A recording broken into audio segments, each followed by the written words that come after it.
जय जगन्नाथ जय मां सरला मु आपनको प्रीवियस वीडियो रे मेन्स रो सब स्ट्रैटेजी आउ तो सिलेबस सब कहि देथिली। एई वीडियो रे मु आपनको प्रीलिम्स स्ट्रैटेजी कहबी। आपण माने arithmetic reasoning DI and computer and current affairs क्यों स्टार्ट करिवे। And trust me, if you are starting from zero level then you can easily get 80-90 above mark. आउ हमर कट भी बहुत कम जाउचे तो हमें इजीली मार्क स्कोर करि परिबा। एरिथमेटिक रे मु एई बुकटा फॉलो करथिली। मु यूट्यूब रे साइज सारंकर सब एरिथमेटिक रो पार्टटा सब देखि देथिली, जो थी सार भलसे पूरा कॉन्सेप्ट क्लियर करथिले। एई बुक रे भी फॉलो करथिले। एथरे बहुत सारा क्वेश्चन अछि आउ सबरो फार्मूला देई थाए आउ तारा बहुत सारा शॉर्ट ट्रिक थाए आउ माने भलसे बुझाई के थाए एथरे। तो एई बुकटा मु फॉलो करथिली। आपन पाखे जो बुकटा थिबे आपन फॉलो करिवे।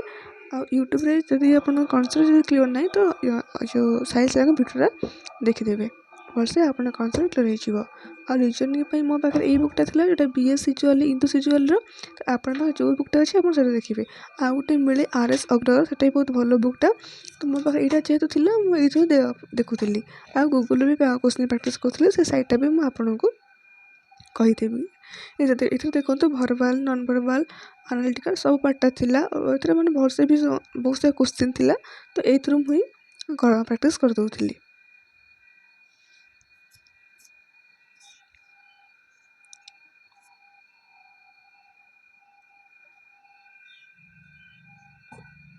तापर आसते कंप्यूटर मु एई बुकटा किनथिली। एटा एथरे सब चैप्टर भलसे पूरा थियोरी अछि आ सबुरो पूरा क्वेश्चन आंसर भी बहुत भलो भलो अछि।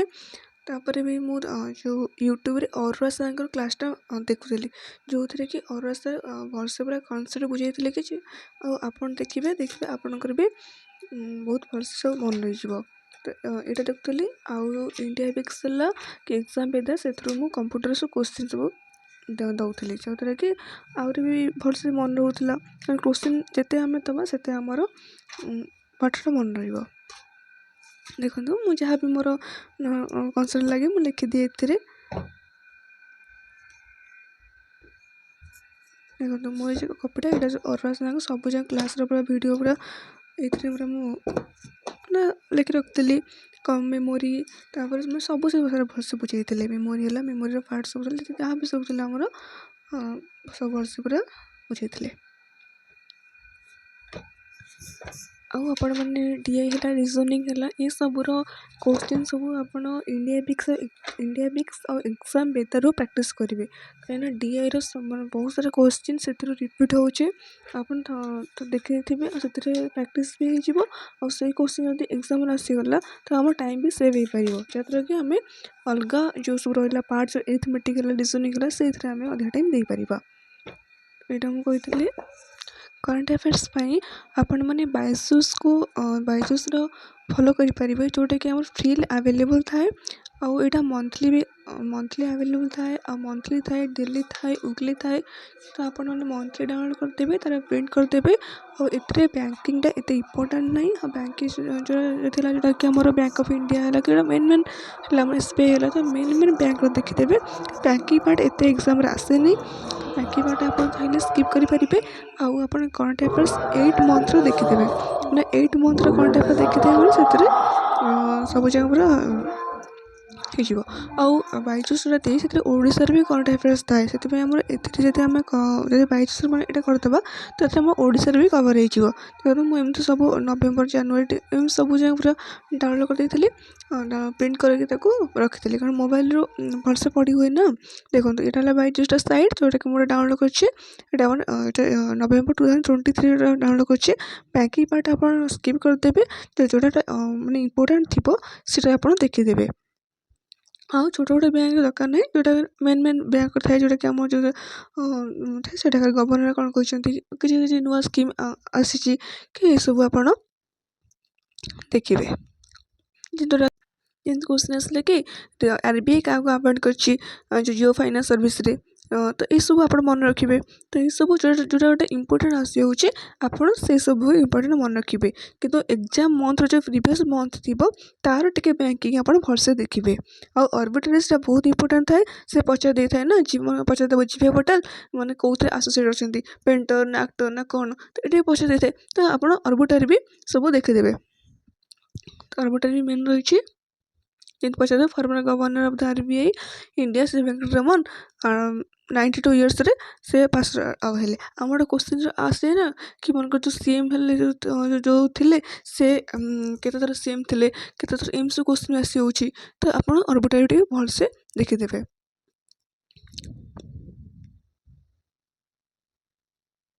ତାପରେ ଇମ୍ପୋର୍ଟାଣ୍ଟ ଡେଟା ବହୁତ ଇମ୍ପୋର୍ଟାଣ୍ଟ। ଆଉ ଡେ ସହିତ ଥିମ୍ ସବୁ ଇମ୍ପୋର୍ଟାଣ୍ଟ ଅଛି।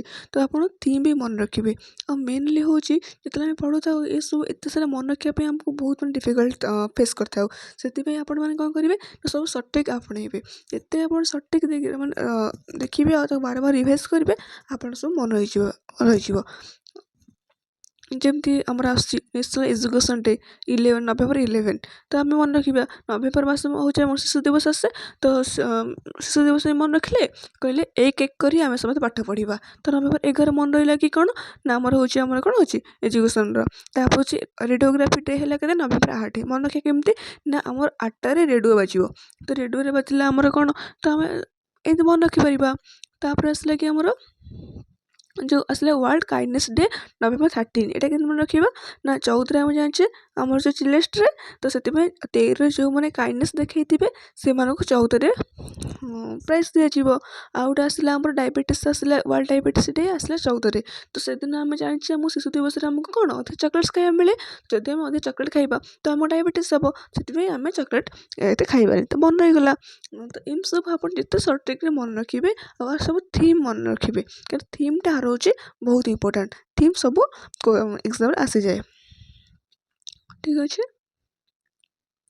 ଦେଖନ୍ତୁ ଏଇଟା ହେଲା ଗୌରବ ଦିବସ, ଯେଉଁଟା ହେଲା 15 ନଭେମ୍ବର। ତ ଆମେ କ'ଣ ଦେଖିବା ସେ ଯେଉଁ November 14ରେ ସେ ଡ୍ୟାନ୍ସ କଲା କି ମାନେ ଶିଶୁ ଦିବସ ଅଛି ତ ଡ୍ୟାନ୍ସ କରିକି ଗୋଟେ ଗୌରବ ଆଣିଲା। ତ 15 ତା ଆଗ ଦିନ ମନେ ରଖିବା। ତ ଏମିତି ଆପଣ ମନେ ରଖିବେ। ଆପଣଙ୍କୁ ଯେଉଁଠିକି ଭଲ ଲାଗୁଛି ଆପଣ ସେଇଟା ଫଲୋ କରିବେ। ଆମର ତ ଖାଲି ପାଠ ମନେ ରଖିବାର ଅଛି। ତ ଯେଉଁଠିକି ହଉ ଆମର ମନେ ରଖିଲେ ଗଲା। ତାପରେ ଆପଏଣ୍ଟମେଣ୍ଟଟା ବହୁତ ଇମ୍ପୋର୍ଟାଣ୍ଟ। ଆପଣ ସବୁର ମାନେ ଆପଏଣ୍ଟମେଣ୍ଟଟା ଦେଖିବେ କି ମାନେ କିଏ ସବୁ ନ୍ୟୁ ଆପଏଣ୍ଟମେଣ୍ଟ ହେଇଛନ୍ତି। ଏଇଟା ବହୁତ ଇମ୍ପୋର୍ଟାଣ୍ଟ ଥାଏ। ତାହାକୁ ଆପଣ ଛାଡ଼ିବେନି। ମେନ୍ ଯେ ବ୍ୟାଙ୍କିଂ ପାର୍ଟଟା ଛାଡ଼ିଲେ ହେବ କିନ୍ତୁ ଆଉ ସବୁ ଇମ୍ପୋର୍ଟାଣ୍ଟ। ଇଣ୍ଟରନ୍ୟାସନାଲଟା ଏଇଟା ବି ଆମର ଇମ୍ପୋର୍ଟାଣ୍ଟ ଅଛି ଯାହା ବି ହେଲେ। ଏଇଟା କେଉଁଠି ସବୁ କ'ଣ ହେଲା ଏଇଟା ଆମର ବହୁତ ଇମ୍ପୋର୍ଟାଣ୍ଟ। ଆକୁ ବି ଆପଣ ସବୁ ଦେଖିଦେବେ। ସେମ୍ ସବୁ ସଠିକ୍ ଆପଣ ସବୁ ସଠିକ୍ ବନେଇ ପାରିବେ। ସଠିକ୍ରେ ହିଁ ସବୁ କରିପାରିବେ। ତାପରେ ଇମ୍ପୋର୍ଟାଣ୍ଟ ନ୍ୟୁଜ୍ ହେଲା ଇଣ୍ଡିଆର କେଉଁ ଷ୍ଟେଟ୍ରେ କ'ଣ ସବୁ କେଉଁ ସ୍କିମ୍ ଆସିଛି, କେଉଁଠି କ'ଣ ଆସିଛି, ଏଇଟା ସବୁ ଦେଖିବେ ଆପଣ। ମାନେ ଯାହା ବି ହେଲେ ନା ପଚାରି ଦେଉଛି କେଉଁ ସ୍କିମ୍ ଆସିଲା କେଉଁଠି। ତ ସେ ସ୍କିମ୍ ବି ଆପଣ ଦେଖିଦେବେ। ଆଉ ଏଇଟା କ'ଣ ଆମ ଇଜିଲି ଏଇଟା ଆଭେଲେବୁଲ୍ ଅଛି ନା ଆପଣ ଫ୍ରିରେ ପାଇଯିବେ। କାହିଁକି କେଉଁଠି ଆପଣ ସର୍ଚ୍ଚ କରିବେ ତାକୁ ଲେଖିବେ କ'ଣ ଦରକାର। ଏଇଠି ତ ପୁରା ଭଲସେ ପୁରା ମିଳିଯାଉଛି। ଦେଖନ୍ତୁ ଏଇଟା କୋଶ୍ଚିନ୍ ଅଛି ଏସିଆ ଲାର୍ଜେଷ୍ଟ ଓପନ୍ ଏୟାର ଯେଉଁଟା ଆମର ବାଲିଯାତ୍ରା ମେଳା ହେଇଥିଲା କେଉଁଠି ଆମର କଟକରେ। ଏଇଟା ବି ଆମର କ'ଣ ଓଡ଼ିଶାରେ ଦେଇଛି ନା ନାହିଁ। ସେମିତିଟା ବହୁତ ମାନେ ଭଲ ସାଇଟ୍ଟା ଅଛି ଯେଉଁଟା କରେଣ୍ଟ ଆଫେୟାର୍ସ ପ୍ରାକ୍ଟିସ୍ ପାଇଁ ଆପଣ ଚାହିଁଲେ ଏଇଟା ଫଲୋ କରିପାରିବେ। ଆଉ ଏଥିରେ ପାଇଯିବେ। ମୁଁ ଯେତେବେଳେ ପ୍ରାକ୍ଟିସ୍ କରୁଥିଲି ଏଥିରୁ ମାନେ ପଢ଼ିଥିଲି। ଆଉ ଏକ୍ଜାମ୍ରେ ବହୁତ ସାରା କୋଶ୍ଚିନ୍ ଥିଲା। ମାନେ ବହୁତ ସାରା କୋଶ୍ଚିନ୍ ଆମେ ପାଇଯାଇଥିଲି। ତ କୋଶ୍ଚିନ୍ଟା ପାଇଲେ ଆମକୁ ଭଲ ଲାଗିବ ନା ଯେଉଁଟା ପଢ଼ିଥିଲୁ ଆଉ କୋଶ୍ଚିନ୍ ପାଇଗଲୁ। ତ ଆପଣ ଏଇଟା ଦେଖିଦେବେ। ଆଉ ବୁକ୍ ଅଥରଟା ବହୁତ ଇମ୍ପୋର୍ଟାଣ୍ଟ। ଆଉ ସାଇନ୍ସ ଏଇଟା ବହୁତ ଇମ୍ପୋର୍ଟାଣ୍ଟ। ତ ଏତିକି ଦେଖିଦେବେ। ଦେଖନ୍ତୁ କେତେଟା 23ଟା ପେଜ୍ ଅଛି। 23ଟା ପେଜ୍ରୁ ବ୍ୟାଙ୍କିଂରେ ବହୁତ ସାରା ପେଜ୍ ମାନେ କଟିଗଲା। ତ 10ଟା 12ଟା ପେଜ୍ ଗୋଟେ ମନ୍ଥର ଆପଣ ମାନେ ବସିଟା ଦେଖିଦେଲେ ହେଇଗଲା ଗୋଟେ ମନ୍ଥର। ଆଉ ଆପଣ ଇଣ୍ଡିଆମିକ୍ସ ଆଉ ଏକ୍ଜାମ୍ ଭିତରେ କୋଶ୍ଚିନ୍ ପ୍ରାକ୍ଟିସ୍ କରିବେ। ପ୍ରିଲିମ୍ସ ପାଇଁ ଆମ ଟେଷ୍ଟ ସିରିଜ୍ଟା ବହୁତ ଇମ୍ପୋର୍ଟାଣ୍ଟ ରହୁଛି। ଆମେ ଏଥିରେ ଟାଇମ୍ ମ୍ୟାନେଜମେଣ୍ଟ ଜାଣିପାରିବା। ଆଉ ଯେଉଁ ପାର୍ଟଟା ଆମର ଲ୍ୟାକ୍ ଅଛି ସେଇଟା ବି ଆମେ ଜାଣିପାରିବା କି କେଉଁ ପାର୍ଟରେ ଆମେ ଲ୍ୟାକ୍ ରହୁଛେ ଆଉ ତାକୁ ସେଥିରେ ଆମେ ଅଧିକା ଟାଇମ୍ ଦେଇପାରିବା। ଆଉ ଏଥିରେ ଆମର ଗୋଟେ ଲାଇଭ୍ ଟେଷ୍ଟ ଆସେ ଟେକ୍ସଟ ବୁକ୍ରେ। ଆମେ ଦେଲେ ଜାଣିପାରିବା କି ଆମ ର୍ୟାଙ୍କ କେତେ ରହୁଛି। ଏଇଟା ୱିକଲି ଆସେ। ଆଉ ଏଇଟା ଯେତିକି ପିଲା ଆକ୍ଟିଭ୍ ଅଛନ୍ତି ତାଙ୍କ ଭିତରେ ଆମ ର୍ୟାଙ୍କଟା କେତେ ଏଇଟା ଜାଣିପାରିବା। ମୁଁ ନେକ୍ସଟ ଭିଡ଼ିଓରେ ସବୁ ମେନ୍ସର ସବୁ ବୁକ୍ ଲିଷ୍ଟ କହିଦେବି। ଆଉ ଆପଣମାନେ ଆମ ଚ୍ୟାନେଲକୁ ସବସ୍କ୍ରାଇବ୍ କରନ୍ତୁ। Thank you.